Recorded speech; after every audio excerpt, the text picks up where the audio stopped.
Hey everybody, it's Thursday. That means it's time for your Thursday Thought. Last week I started kind of a little series talking about the different sections of the contract to buy and sell real estate. Again, if you don't know, if you are a buyer, that is basically your offer, right? Your contract that you're offering to the seller that says, here's my offer to buy your house. And of course, if you're the seller, it's the document your realtor is going to review with you to present the offer more or less, right? And so it's like the central contract when it comes to buying and selling real estate. So last week we covered sections 1, 2, and 3, and this week we're covering section 4, and it's broken into, well, it's the full thing is section 4, but then it's broken into some subsections. And so the first part, section 4.1, is really, it's the price matrix. And so in that portion of the contract, there's basically the purchase price of the property, the earnest money, the new loan amount if it's not a cash deal, and then there's a calculation done that says, hey, if you have, the purchase price is $400,000, you're putting $4,000 down as earnest money, you're doing $350 as your new loan, there's going to be a cash needed to close or amount to close of $46,000, and that equals your $400,000.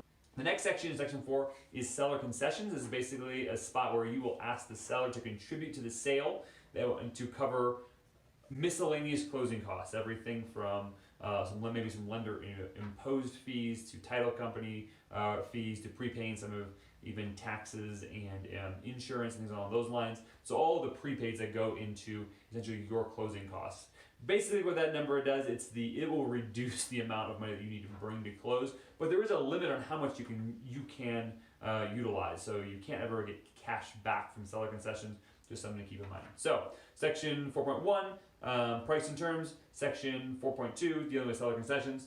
The next section, 4.3, and some of its subsections all deal with earnest money, how much it's going to be, who's going to hold it, and what happens in case of a dispute. Those types of things all around earnest money. And then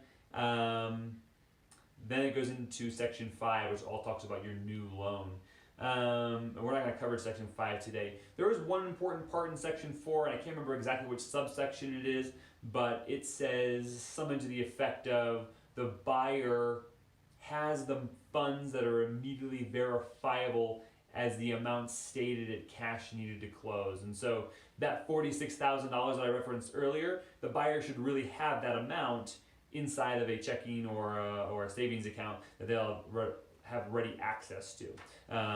It's not often needs to be proven, but you're basically stating in the contract that you do have that or don't have it. And if you don't have it readily available, that's usually a topic of conversation. So we usually have that box checked.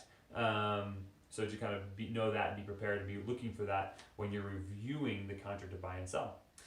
Thanks everyone for tuning in to this week's Thursday Thought. I hope the information was useful to you. If I can be of service to you in any way, shape, or form, please reach out.